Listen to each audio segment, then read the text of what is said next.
Alright, welcome to the fucking Hagen Nation show for January 25th, 2019 on YouTube.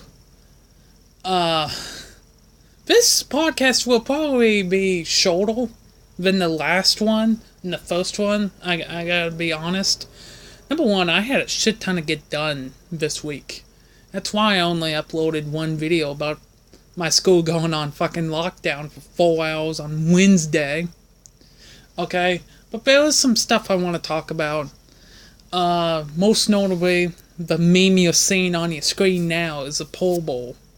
Okay, I'm gonna talk about why it sucks and how the NFL can fix it if there's a solution the NFL can improvise. Okay, I'm gonna talk about the end of the government shutdown, at least temporarily. Who's a winner, who's a loser, if there's a winner or a loser, who's to blame, who's not to blame, is there somebody to blame. I'm going to talk about the 24 because that's this weekend at Daytona, and that's always pretty good. I might talk about why it's cold, but I talked about that last week, so honestly, probably not. It might get a brief mention later. And then, what else? The NHL All-Star Game, why I don't care, why nobody else cares really about the NHL All-Star Game.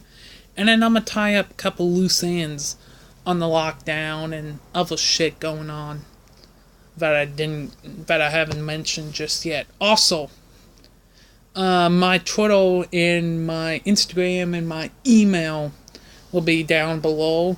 And if you want to advertise something, listen, I got no fucking advertising, so hit me up on one of those sites, and if you got a good product, I'll talk about it, because I don't care. If not, I just appreciate y'all listening, so let's get into it. Let's not fuck around, because I hate just sounding like... Okay, every podcast I listen to, or every show, hey, I got this special coming out, or you got this, I'm going on this, shut up. Okay, let's just get on. I'm on a fucking train, I'm on a bus, I'm at home, I'm listening with my family, whatever. I wanna see what's being talked about. I wanna make a determination on whether I wanna listen to this or not. So that's what I'm going to do. Okay. Let's talk about the Pro Bowl. And if you do not know what that is, and I have a lot of football people that watch my channel, listen to my channel, and I have a lot of people that do not watch football on a regular basis. So the Pro Bowl is much like any other sport. The NHL, the NBA, the MLB, NASCAR has an all-star race, golf has a couple, I'm sure tennis has some, lacrosse, Australian rules football, whatever the case may be. Goddamn, another thing, when you live in Florida, especially in January, when the temperature goes from like 80 degrees one day to 40 degrees the next, your sinuses get fucked up so bad, man. My sinuses are fucked up now. So that's why, the reason why I'm gonna be, and all that. So just pardon, okay? Because this weather fucking sucks. You know, Wednesday, it was like 78 degrees, right? Or something like that. It was in the 70s. Today, it was like 38 degrees. Monday, it's gonna be like 72. Tuesday night, it'll be 31 degrees. What the fuck? Get it together. Pick a pattern. Either be cold as fuck, or average, or slightly above average. Make a decision. Goddamn. And it's not just me. It's like 3/4 of the population. Problems with sinuses, allergies, fucking... 1 out of every 2 people have the flu. I mean, it's ridiculous. It's ridiculous. I sound like I'm half dead. Goddamn. Anyway, what was I? Oh yeah, every sport has an All-Star Game. Okay? So back in the 70s, the NFL was like, okay, we'll have an All-Star Game. Why not? It was a week after the Super Bowl. So the players that got selected from the Pro Bowl that played in the Super Bowl could participate. So it was like, okay, nobody tries, nobody really cares. But you know what? It's good, I guess. And it was in Hawaii. So that was a consolation prize to the state of Hawaii. If you can't have an NFL franchise, at least you had the Pro Bowl. At least you got to see the NFL once a year. And then, I don't know if it was Goodell doing this or NBC or whoever the fuck, but some smart person, some dumbass at the NFL about 10 years ago made a decision. We need the Pro Bowl between the week of the conference championship games and the Super Bowl, instead of a week after the Super Bowl. I don't know if it was because of the Winter Olympics, even though that happens every 4 years. I don't know if it's a conflict between that and the Daytona 500. I don't know. But seriously, okay, who watches a Pro Bowl that's over the age of 18 that's really interested? If you're an adult, if you're a grown adult, if you're older than me, and I'm 18 years old, if you're older than me, and if you get excited about the Pro Bowl, something's wrong. Something is messed up.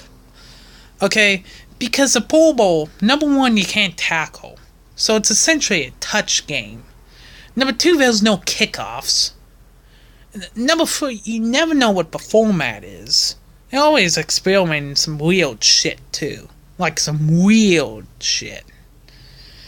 Number four, it's in Orlando. Much like I'm going to talk about 24, it's always shitty weather in Florida in late January. No matter what.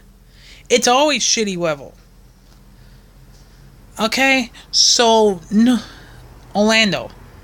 No NFL franchises. The three teams that the NFL has in Florida all suck. All suck dick. They're awful. The Jaguars had one good season in the last 20 years, and that was last year, and they're back to an empty stadium. And nobody cares. Tampa Bay.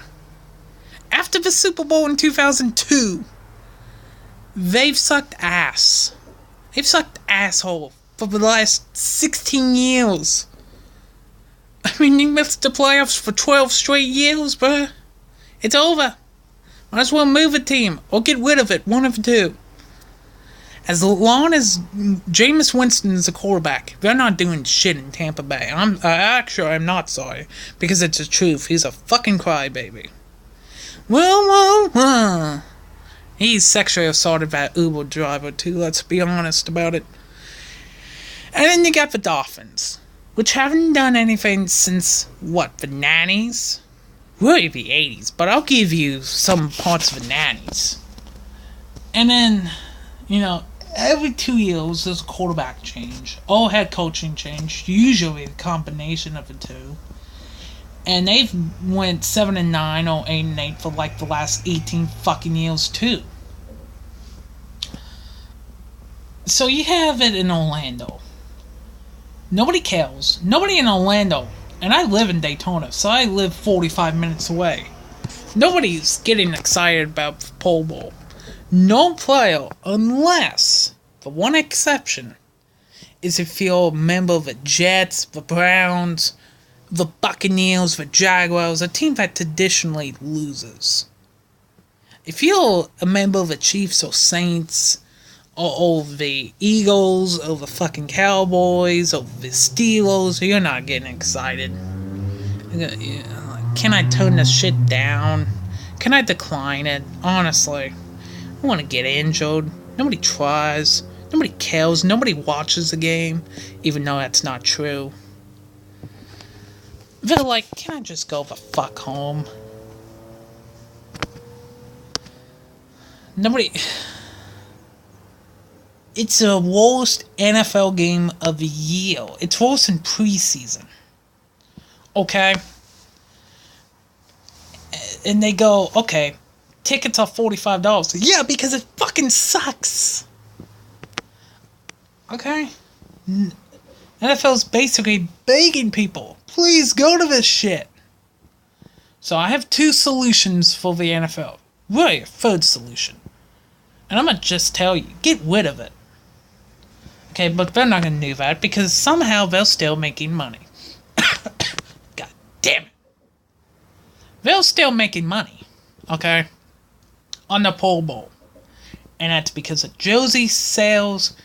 They paid ESPN a shit ton of money to advertise the Pro Bowl. And by the way, they're televising it on ABC, on ESPN, ESPN Deportes, and Disney XD. I'm surprised they have not televised it on the fucking... What's a network that Disney owns? Hold on. Disney XD. I've not watched that channel since like 2010. What's on it? Phineas and Ferb or something?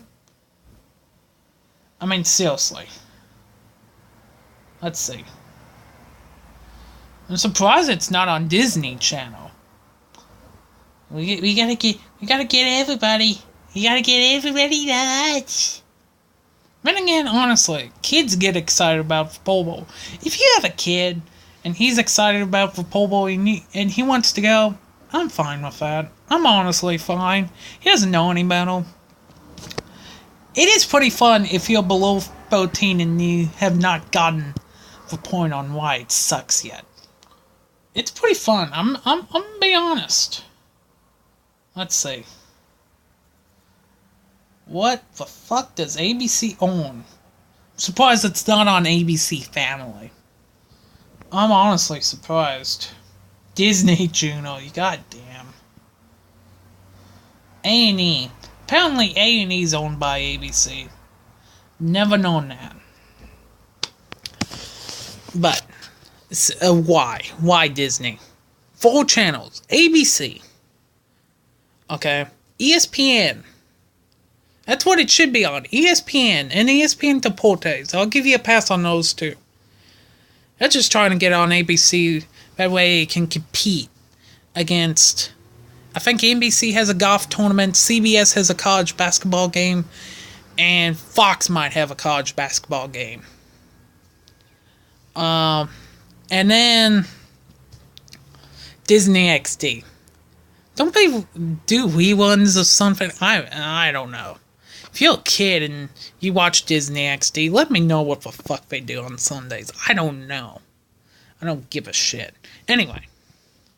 So don't reply. I don't care. I'll never read it. God damn. Where was I? Oh yeah, basically. They make money on jersey sales, selling it to ESPN. Okay, by the way, ESPN's going to have a Monday Night Football team. So that's just basically insult to injury. They already suck as it is. And then... concessions. They make money on that. They make money on autographs. They make money on jerseys. You know, so they make money. So the solution to it is either one... Number one, get rid of it. They won't because of the reason why I just told you. Number two, move it to the middle of the season. You know, expand the week further. Make the regular season end the first or second week of January. And then make the Pro Bowl like early November, right after the World Series. And then have it alternate between Fox, CBS, NBC, and ESPN every year. Every 4 years, the network gets the game. Or move it back to the week after the Super Bowl. That way, this year, the players from Patriots and the Rams can participate. Do you honestly think Drew Brees, Patrick Mahomes, who else got selected? I don't even know. You think those guys are excited? Seabreeze is probably still crying. He's probably not. He's not that kind of dude, but he's still pissed off. And if I was the Saints, I would be. But get over it. I mean, it's a trip to the Super Bowl. It's not, oh my god, New Orleans just got stripped of their franchise. I mean, shut it. Honestly. Like, the refs are fucking perfect. Like, you didn't have 9 fucking drives to try to score points. I mean, you could have put the Rams away in the first quarter. Give me a break. Listen, it's an obvious missed call, but there's no reason for you to boycott the game and try to basically restart the game. It's already settled. It's already done. Pull your head out of your ass, clear the shit off, and let's join us in reality. That Rams made it. The Rams were the better team, and they deserved it. And they played harder than you. Okay? So either move it to the middle of the year, or move it to the week after the Super Bowl. Okay? Because the quality sucks, the city sucks, often the television sucks. Just everything around it gets an F-. Even the cheerleaders. Okay? They just suck. Nobody cares. Alright. It's enough with that. I lose brain cells just talking about it. So let's move on. I want to talk about the government reopening. I was watching MSNBC earlier. And oh, by the way, I flipped between MSNBC, CNN, and Fox. So I watch all 3 major news outlets, okay? So you can't call me biased because I watch all 3. Earlier today, Donald Trump basically conceded. Of course, he said he won't say that he did, but he conceded. Approving a temporary reopening of the, god damn it, this fucking sinus, I'm gonna swear to God, I'm gonna smash something after I get done with this. I've took medicine, it doesn't help a fuck. Donald Trump, what was I? Donald Trump, announced a plan to temporarily reopen the government. And both sides are basically, the Democrats are just applauding. Their dick's getting hard, okay? Because they finally won something. And they did. They won this deal, at least temporarily. And then Donald Trump will not admit, he'll never admit that he's won on anything. Which, by the way, he's won a lot of shit. But, so, you know, that's good, because 800,000 workers that work for our federal government will about to miss their 3rd federal paycheck. So that's good. So they'll get paid on January 29th, I think, or 28th, I can't remember, and they'll get paid again. And plus they get paid for the other 2 paychecks. So that's good. At least they're probably not going to struggle anymore. At least temporarily. Now, who won? It's clear to say who won. The Democrats won, at least for the next 3 weeks. Okay? The budget didn't include a wall. Okay? Even though the Democrats will say they'll negotiate in good faith, they're not going to negotiate in good faith. Okay? They don't want a wall. They've been very clear, even though they flip-flop, because Donald Trump is the president, okay? So they don't want Donald Trump to succeed. I don't think anybody's denying that. And if you deny that, you got your head up your ass, or you're just misinformed and watch MSNBC or CNN all the time. Okay? Now, listen. Me personally, I'm for a strong national defense. I told many people that. but $5.7 billion for 1 year for a wall with Mexico. Donald Trump's acting like we're about to go to war with Mexico. Okay, listen, I know drugs are bad. And I know fucking illegal immigration's bad. Okay? But you need to compromise sometimes, Donald Trump. And some people will go, okay, he hates Donald Trump. I don't hate Donald Trump. I think many of his policies are good. I think his lack of political correctness is good. But number one, he needs to compromise sometimes. He needs to admit, you know what? Maybe I don't have all the answers. Maybe this Republican Party doesn't have all the answers. What do you say, Nancy Pelosi? Or Chuck Schumer, or whatever the fuck his name is? You know, make friends across the aisle. Instead of only relying on your Republican buddies. Or anyone that talks great about you. And number two, he says he's great. I'm great at this, I'm great at that, I'm great at everything. Great people don't have to tell you how great they are. I mean, let's be serious here. Okay? I remember reading this, like, in my sophomore year of high school. And it's pretty true.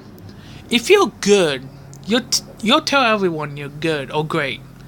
If you're great, everyone will tell you. And that's pretty true. There's a lot of truth in that particular statement. And that, in my opinion, applies to Donald Trump. It's good. It's embarrassing that got to this point that fellow locals almost missed their third paycheck over some fucking wall. You can imagine? Listen, something does need to be done with the southern border. Okay? Something does need to be done. But almost $6 billion to a Democratic House. Not only are we going to say no, they're going to say hell no. If you're Donald Trump, and here's what I think Donald Trump's game plan was. Once he realized the Democrats were going to take over the House back, I think he wanted to show their face. And they didn't. Okay, that failed. That backfired. But I even saw some conservative commentators say, you know what, they've had all last year to approve a budget. Why didn't they? And that's a damn good question. That's an observational question, and it's a good one. Why didn't they? Because Donald Trump's an egomaniac. Okay? And that's not anti-Trump. That's just Trump. He's polarizing, and he just wants to piss people off. And a lot of times, that's great. That's what America needs, because that's America. Arrogant fucking asshole. I mean, that's America. That's 3/4 of the population in America. We're arrogant, and we're assholes. He's reflective of the American population. I gotta be honest. And I love that. Okay? And then other conservative commentators went, oh, he's doing it just to show compassion. No, he's not. He never once been poor in his life. He does not know what it's like to be poor. Okay? He just did it because the government shut down. Everyone blames the president. Look at what happened to Obama, or Bill Clinton, or Gerald Ford, or Jimmy Carter. Look what happened. Because when the government shuts down or anything happens, they blame the president. They don't blame Congress, even though the Congress has the most power out of the three branches of government. I hope y'all realize that. They blame the president because he or she's basically the face of the country. Okay? So, where was I? Oh yeah. Basically because Trump just wants to protect his image, reopens the government and basically waves a white flag, at least for the next 3 weeks. It will be very fun next week to see Pelosi and Trump and McConnell and all those guys and the House leader and the minorities and the majorities. They all talk about it. And nothing will get done. And I won't be surprised if the government didn't shut down again over it. I mean, but I think we can all agree on one thing. 34 days is embarrassment to this country. I mean, has this country been that polarized, that stretched apart over politics? I think it has. No, I don't think it has. I know it has. And that's embarrassing. Because you have just normal, everyday people. And that's what I think most of us are. Normal, everyday people. Either moderately on the Democratic side or moderately on the Republican side. And you just get 5 or 10% people that are in charge. And they just run everything. That are radical left or radical right. And it's just, that's not reflective on who we are. We don't want a plan that just works for the Democrats or works for the Republicans. We want a plan that will work on both. And will is reflective of what we want as citizens and as Americans. Okay, so you can stop with, oh, he's showing compassion for the government workers.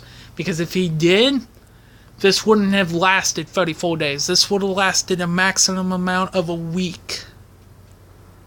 Okay? So, but anyway, at least workers are getting paid now. So that's good. At least they won't be going homeless over basically polarizing figures, Donald Trump and Nancy Pelosi. So that's at least good. At least we have that going for us, which is nice. Okay. What else do I want to talk about? I want to talk about the 24 at Daytona real quick. And then I'm going to talk about the lockdown. I'm going to tie up some loose ends about the NHL All-Star Game. And you can hear it in my sinuses. I'm going to just fucking smack my head after this show. The 24 is this weekend.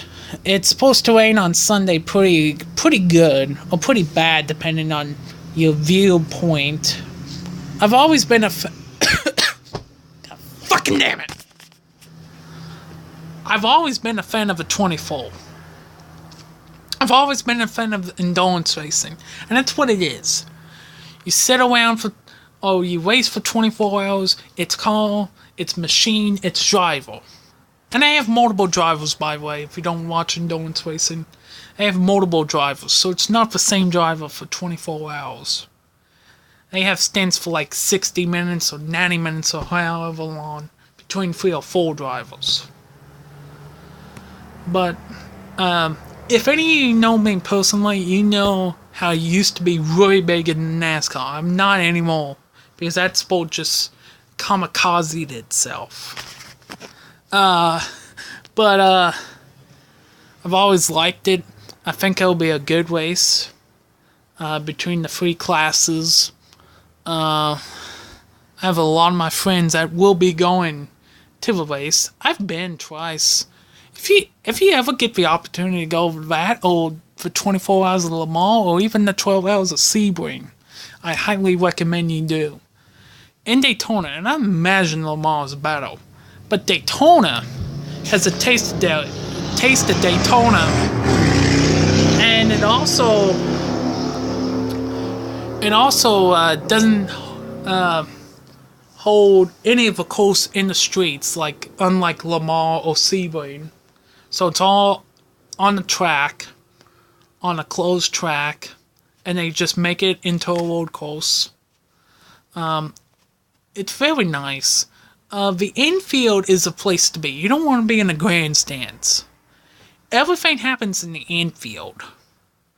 Okay, either in the President Town, or whatever they call it, and then there's a whole campground, and there's a place to park, and places to watch the race and stuff, so it's very nice.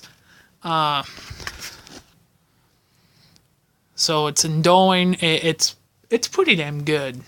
I expect a good race. And by the way, NBC's televising the race this year, not Fox, for the first time in many years, if ever. So NBC will televise, and they're probably going to mention this. But if you didn't watch Formula One or IndyCar in the 90s, you won't understand a bit of this. So you can skip. But God fucking damn it, my fucking nose. Alex Zanradi used to compete in Formula One in the 90s, and then moved to IndyCar. So in 2001, he was competing in Germany for the IndyCar circuit. He lost control, exiting pit road, and then got T-boned by a car going at 200 miles an hour, and he was basically sitting still. And he hit him right at the driver's compartment, because if you watch IndyCar Formula 1, you know the cars are open wheel. So it was basically right to the driver. Zanardi lost both legs. He had a severe concussion. I think he broke both his hips. His chest, a lot of stuff was messed up, right? So, in 2003, he got the opportunity to come back. There was like 11 laps to go in the race. So he basically completed those 11 laps he never got to in 2001, and I've watched video of this. And it's very it's very heartwarming and very closing. And then he's competed in other forms of motorsports in the last 10, 15 years. He did lose both of his legs. So he basically operates the car, operates the gas, the brakes, the transmission, whatever, with his hands. Anyway, the point I'm getting here is that he'll compete in the 24 in one of the classes. I don't know what class. But hopefully he does very well.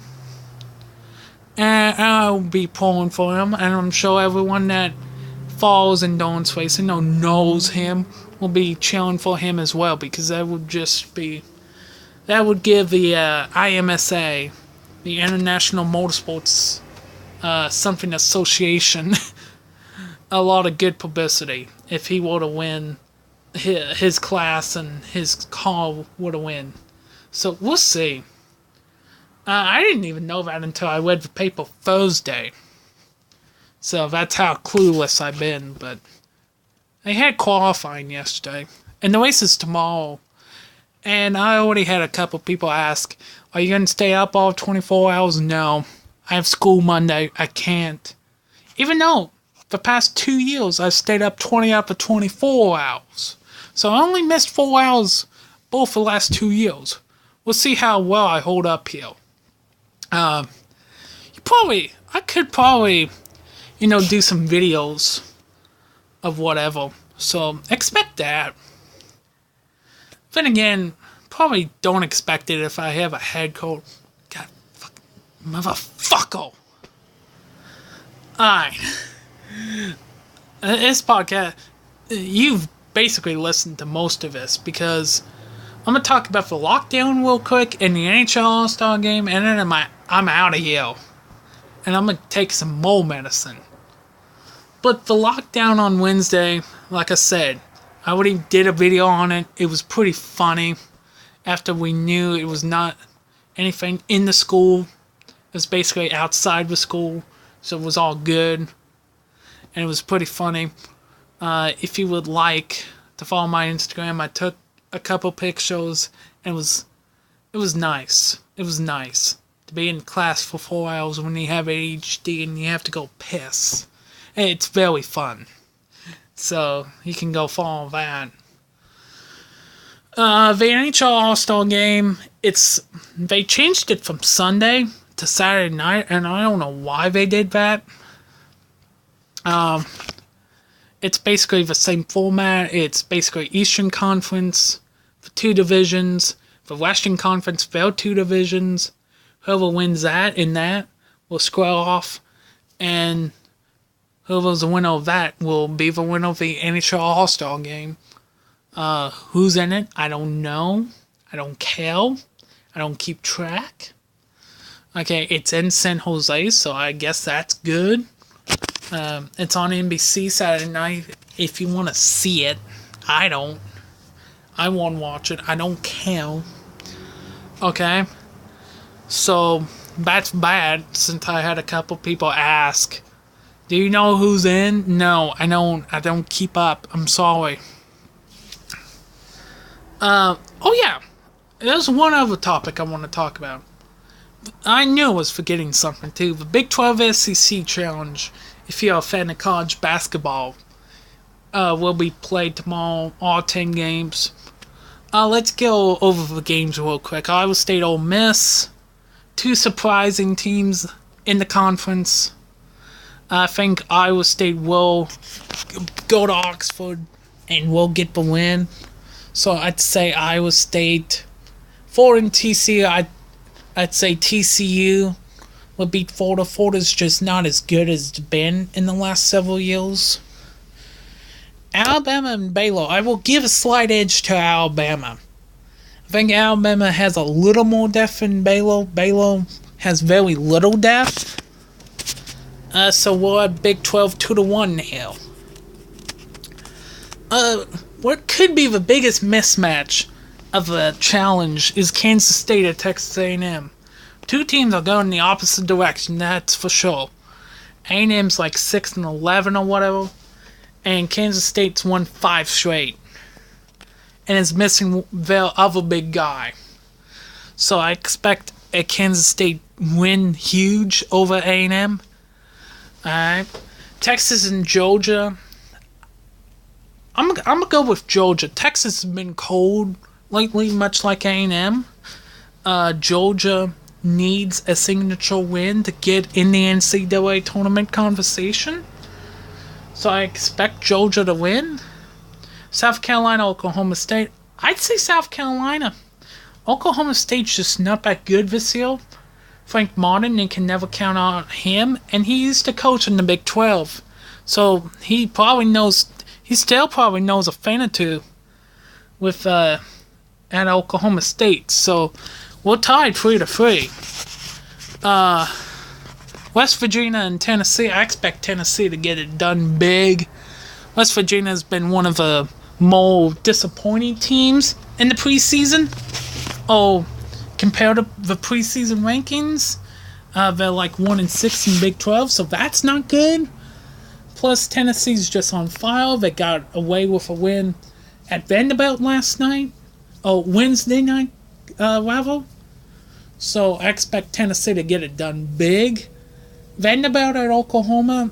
Vanderbilt will probably be deflated. Oklahoma needs a win. I'm going to go with Oklahoma. So we're tied 4-4. Arkansas at Texas Tech.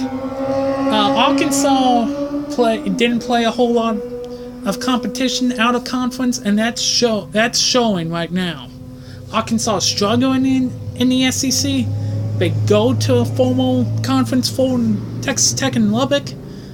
Texas Tech's a top 15 team still. Texas Tech's hungry for a win, so I'm going to go with Texas Tech. Okay? And then Kansas, Kentucky.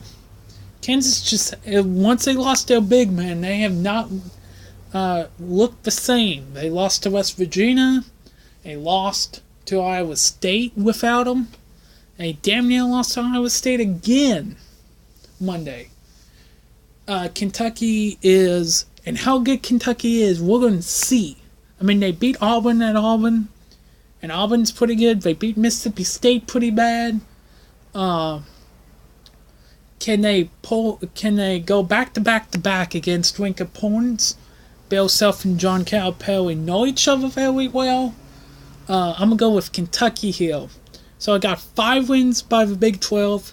Iowa State, TCU, Kansas State, Oklahoma, and Texas Tech. And I got 5 wins in the SEC. Alabama, Kentucky, Tennessee, South Carolina, and Georgia.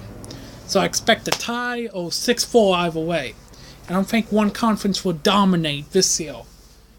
And it's a good challenge. I I wish more conferences would do this. I know the ACC and Big Ten do it. Why not do a Pac-12 Big East? Who knows? A lot of money, too. Anyway, so that's pretty much it. Like I said, if you want to get in contact or ask me a question or whatever for the next one, look down below. Oh, don't. I don't care. I don't think anybody else cares as well. So thank you for listening. See ya next time. Till we meet again. Peace.